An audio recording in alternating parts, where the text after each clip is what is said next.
Taiwan চীনের অভ্যন্তরীণ বিষয়, এতে হস্তক্ষেপ মানে আগুন নিয়ে খেলা। ট্রাম্প প্রশাসনের প্রতিরক্ষা মন্ত্রীর বক্তব্যের বিরোধিতা করে এভাবে স্পষ্ট বার্তা দিয়েছে বেইজিং।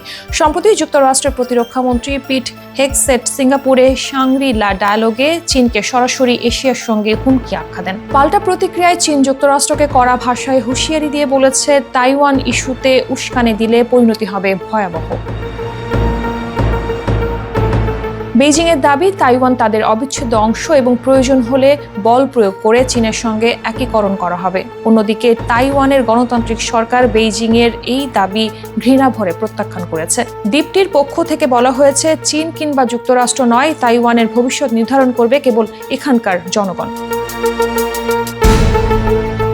চীনকে এশিয়ার শত্রু উল্লেখ করে পিট হেগসেটের বক্তব্যকে উস্কানিমূলক ও দায়িত্বজ্ঞানহীন হিসেবে বর্ণনা করেছে চীনের পররাষ্ট্র মন্ত্রণালয়। ওয়াশিংটনের উদ্দেশ্যে তারা কড়া বার্তা দিয়ে বলছে, তাইওয়ানকে চীনের বিরুদ্ধে কৌশলগত চিপ হিসেবে ব্যবহার বন্ধ করুন এবং আগুন নিয়ে খেলবেন না। চীনের অভিযোগ, যুক্তরাষ্ট্র এশিয়া প্যাসিফিকে অস্থিতিশীলতা ছড়াচ্ছে, বিশেষ করে দক্ষিণ চীন সাগরে তাদের সেনা উপস্থিতি ও অস্ত্র মোতায়েনের মাধ্যমে শান্তি রক্ষার কথা বলে যুক্তরাষ্ট্র আসলে সংঘাত উস্কে দিচ্ছে।